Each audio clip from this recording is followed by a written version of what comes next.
ये शंकर भगवान का भजन है। तो आप लोग हरिओम, तो आप लोग कैसे एकदम ठंडा हो गए धीरे धीरे करके। इससे पहले थोड़ी देर पहले एकदम अच्छे जोर सुबह थे। आप लोग ताली कैसे बजा रहे बताओ? ऐसे एकदम हाथ को ऐसे सिकोड़ के बजाओगे तो पाप और ऐसे एकदम चिपक जाएगा। चिपकाना नहीं है आज तो एकदम जितना भी पाप है ना इतना जोर से आप ताली बजाओ और इतना जोर से जयकारा लगाओ कि कहीं भी उल्टा कांटी थोड़ा बहुत पाप बच गए होंगे। वैसे राम कथा सुनने से पाप सारे धुल जाते हैं, लेकिन थोड़ा बहुत माना कि बच गए होंगे। इतना जोर से लगाना कि बुर्र से बाहर निकल जाए और ये शरीर पवित्र हो जाए। तो सबसे निवेदन है, सबसे पहले आप सबको भगवान को अपने हृदय में लाना है, तो जरूरी है शरीर अपना हृदय पवित्र जरूर होना चाहिए। इसलिए बोल शंकर भगवान की। नीचे निकलना है, वो पीछे वाला साला निकालो ना। सबसे निवेदन बोल शंकर भगवान की। जब हरे हर हर हर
बोला हरे महादेव, हरे हर हर हर बोला हरे महादेव,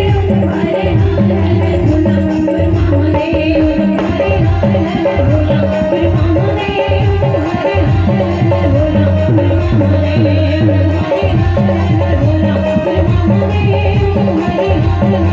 हरे हर